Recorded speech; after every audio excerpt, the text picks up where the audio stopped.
Anti-government protests continue in a number of cities in Iran despite a new nationwide internet blackout. International calls are also being blocked. So far, it's estimated 500 people have been killed and more than 11,000 arrested. All this as President Trump renews a threat to attack Iran if security forces violently crush the protests. But some U.S. lawmakers in both parties question if that's the best approach. Capitol Hill correspondent Erik Rosales joins us with the latest. Erik.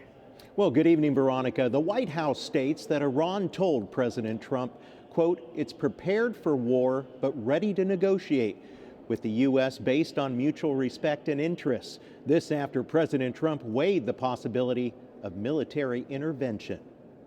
The leaders of Iran called they want to negotiate. I think they're tired of being beat up by the United States. We may meet with them. I mean, a meeting is being set up. But the president says his administration is weighing possible military intervention. Iran warning American military bases and shipping lanes in the region will be treated as targets for retaliation if the U.S. intervenes.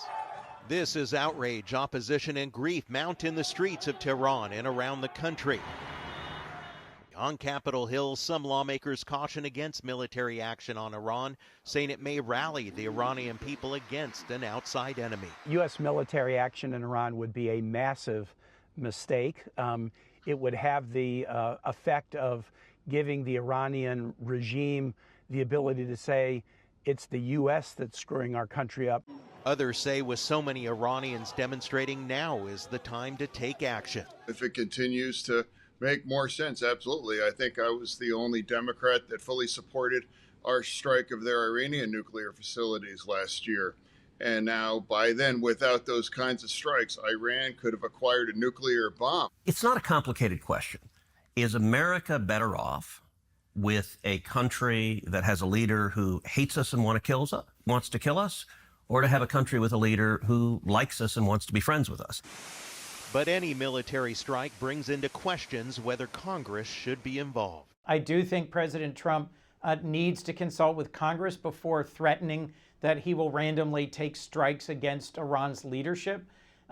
He seems to have suddenly found his inner nation builder as he is taking a sharp turn from how he campaigned. You're creating a disaster for the country.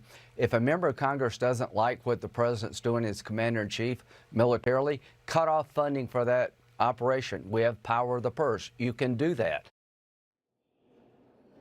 It's important to note that during Donald Trump's presidency, Congress has repeatedly tried to limit his war powers concerning Iran, passing war powers resolutions in 2020 after a drone strike. But Trump ended up vetoing that move. Now, this week, the Senate will vote on limiting Trump's powers against Venezuela, and some lawmakers are considering adding Iran to that resolution as well. We'll stay on top of the issue.